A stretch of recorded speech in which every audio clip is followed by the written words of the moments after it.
Let's talk about that. Jason Chaffetz, Fox News contributor and former Republican congressman of Utah. Great to see you today.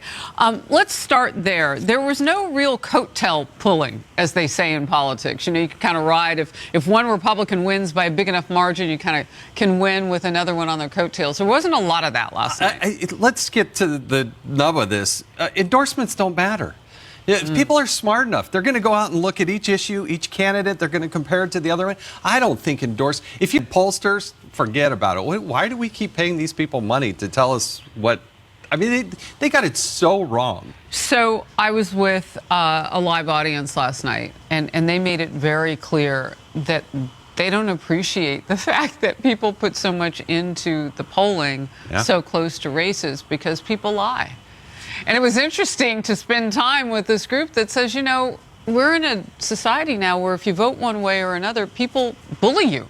So we're not going to be honest about that. And who has a landline that they actually answer the phone? I mean, come on. Well, okay, but you said something interesting, though, when you were first sitting down and Grady Trimble was still reporting. We were talking about Wisconsin because he's in Appleton today. You said that Senator Ron Johnson has always won with races this close. Like, this is not a new thing for him. Oh, yeah. At the end of the day, I'll say, wow, I got tens of thousands. He did the right thing in holding back.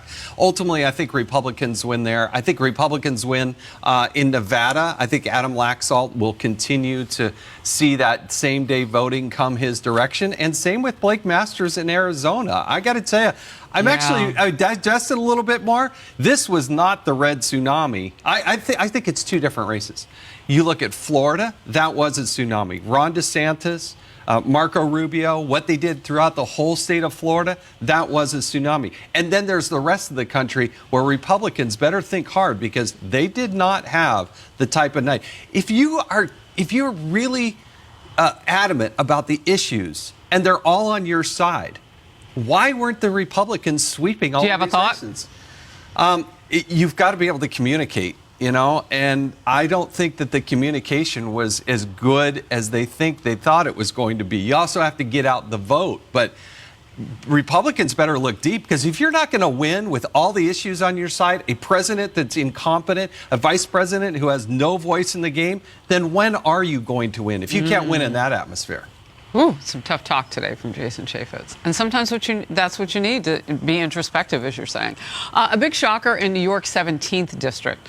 Sean Patrick Maloney, the chair of the House Democrats campaign arm, just conceded the race to State Assemblyman Mike Lawler. This is historic. A sitting House campaign committee chair has not lost re-election since 1992. Congressman-elect Mike Lawler moments ago. This election was never about me. It was about the voters of my district and the future of their families. And right now we're dealing with record inflation, surging crime, skyrocketing energy prices, and people wanted change. And in Florida, the GOP has added 4 seats to their House delegation. Army veteran Corey Mills, the winner in Florida's 7th House district, said this about his victory.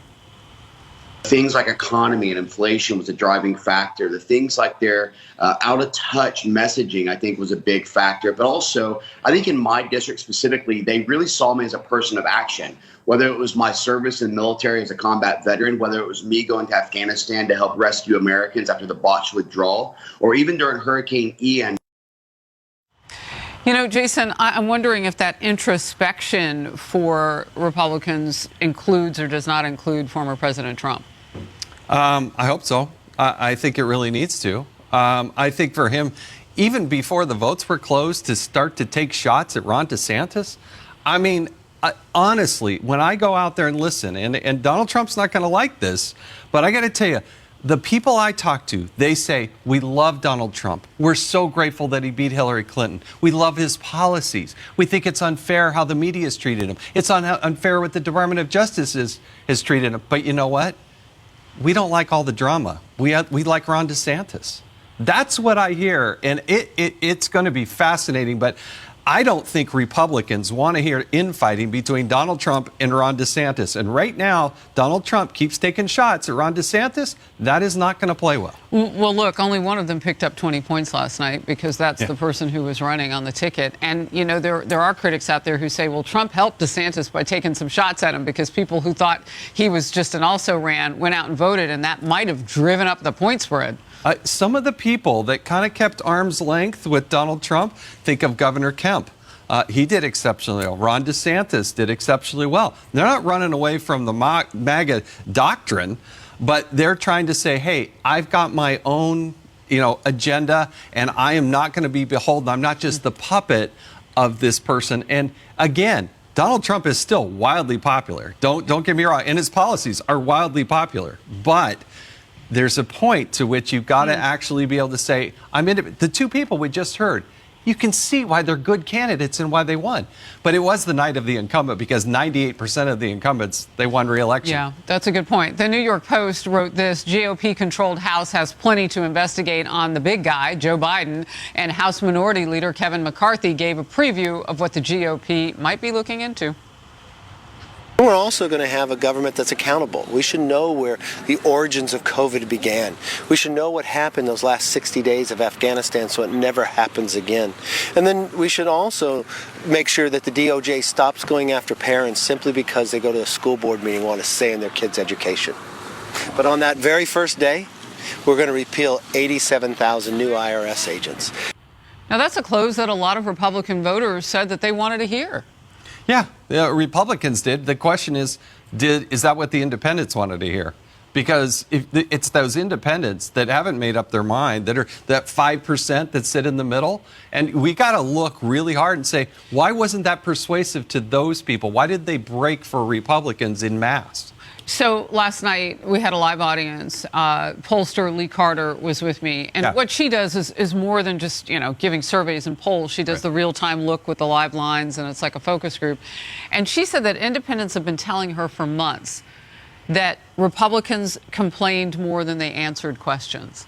And she said she saw it time and time and time again. So the commitment to America comes out. The timing of how late it took for that to come out maybe played a role for some independents. This is according to what Lee Carter found in her own research. You did some great segments last night. I think they're very insightful.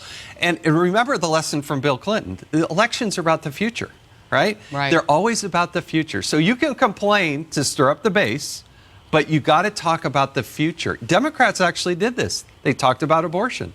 Now, I'm opposed to abortion, but you know what? They said, we've got to get on these state ballots. We got to elect people. And that drove a lot of people. The elections are about the future.